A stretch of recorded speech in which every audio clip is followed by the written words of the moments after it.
بجے آ کر سو گئے، ابھی سوئے آدھا پونا گھنٹہ گزرا، اور مولوی پاکستان انڈیا میں مشہور تو ہوتے ہیں کہ یہ مولوی صاحب ہے، ایک بی بی اس کو رات کو دروازہ کھٹکھٹانے لگ گئی، یہ اٹھ کے باہر آئے، ایک بوڑھی عورت کھڑی ہو، پتر میرا بچہ 2 دن ہو گئے گم گیا ہے، کوئی تعویذ کچھ لکھ کر دے دو۔ انہوں نے کہا بی بی کو ٹائم دیکھ، رات کے 2 بجے ہیں، یہ آنے کا ٹائم ہے، یہ اٹھانے کا ٹائم ہے۔ انہوں نے کہا مولوی صاحب تجھے ٹائم کی پڑی ہوئی ہے، میرا بچہ گما ہوا ہے، مجھے تو سکون نہیں ملتا۔ تو علامہ صاحب رحمۃ اللہ علیہ فرماتے ہیں کہ پرانے دور میں ایک المشرق اخبار نکلا کرتا تھا پاکستان کے اندر، وہ اخبار پڑھا ہوا تھا، اس کے بعد اس نے اس میں سے تھوڑا سا کاغذ پھاڑا اور پھاڑ کے اس کی بتی بتی بنا کے، جا بی بی تلے دب دئی، جا، وہ دے دیا، وہ چلی گئی۔ کہتے اللہ کی شان، اس نے 2 دن بعد آ جانا تھا، وہ آ گیا اور بی بی اتنا بڑا مٹھائی کا ٹوکرا بھر کے لے آئی۔ مولوی اللہ تیرا بڑا کرے، تو اللہ اللہ کر کے دی تھی، میرا پتر واپس آ گیا۔ کہا وہ پریشان کہ میں نے تو اخبار پھاڑ کے دیا تھا۔ کہا وہ مٹھائی کا ٹوکرا رکھ کے واپس گئی تو اس مولوی صاحب کی بیگم نے جوتی اتار لی، پڑوسن کو تعویذ دے دیا، اس کا بچہ آ گیا، میرے بھائی کو گمے 8 سال ہو گئے ہیں، مجھے آج تک تعویذ نہیں دیا، میں تیرے ساتھ نہیں رہتی۔ کہا اس کا تو آ گیا، اس کے گھر میں فساد ہو گیا۔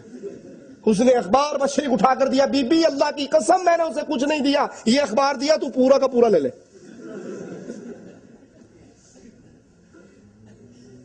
ہمارے ایک بھائی کے پاس ایک بی بی آ گئی، جی بس سانس بڑی لڑتی ہے، کیا کریں، کوئی دے دو، کوئی تعویذ دے دو۔ اب انہیں پتا ہے کہ یہ سانس لڑتی ہے، سانس بڑی عورت ہوتی ہے، بہو جوان ہوتی ہے، یہ ایک بات کہے گی، وہ بڑھاپے کے اندر بلڈ پریشر کی مریض 5-4 سنائے گی، اور اگر یہی بولنا چپ کر جائے تو لڑائی ختم ہو جائے گی۔ انہوں نے کہا یہ جاہل عورت ہے، میں اسے کیا سمجھاؤں، میری بات اس نے مانی نہیں۔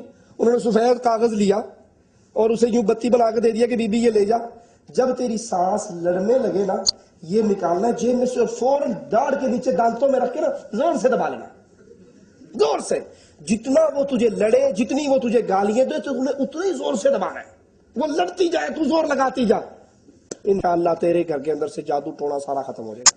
اس نے کہا اللہ بھلا کرے، تعویذ لے گئی۔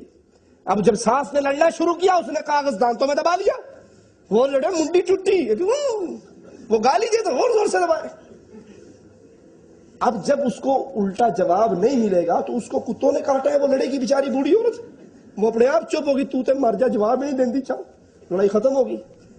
کچھ دنوں کے بعد وہ بی بی ایک اور عورت کو لے کے آئی، ایدی ساس بھی بڑی لڑ دی، انہوں بھی وہی تویز دیو۔ تو میرے بھائی کہنے لگے کہ میں نے اس کو وہی کاغذ دیا، تو کہنے لگی مولوی تیرا دماغ خراب ہے، وہ کچھ سمجھدار تھی، تیرا دماغ خراب ہے، جب اپنی ساس کی بات پر میں جواب نہیں دوں گی تو لڑائی کیوں ہوگی؟ انہوں نے کہا یہی تو ہمارا مطلب ہے کہ تو چپ کر جا۔ یہ سارے کھانے کے ڈھونگ، یہ کمائی کے راستے، یہ شیطان کے ذریعے، لہذا اللہ سے ڈرو، اپنے گھروں میں، اپنے کاروباروں میں، اپنی بیویوں کو تعلیم کرو، یہاں سے خط لکھ کے انہیں سمجھاؤ، پیروں کے پاس جانا، تعویذ گنڈے لینا، جادو ٹونے کروانا، یہ کفر ہے، اور ہو سکتا ہے یہ کرنے والا اپنے ایمان سے ہاتھ دھو بیٹھے۔ اللہ نے توفیق دی تو انشاءاللہ اگلے درس کے اندر جادو کی کتنی قسمیں ہیں، ان قسموں کو بیان کریں گے۔ اقول قولی ھذا واستغفر اللہ لی ولکم ولسائر المسلمین فاستغفروہ انہ ھو الغفور الرحیم۔ سکتا ہوں اور وہ اس کی طاقت نہیں رکھتے، جی آپ دے سکتے ہیں۔ سبحانک اللہم وبحمدک اشہد ان لا الہ الا انت استغفرک۔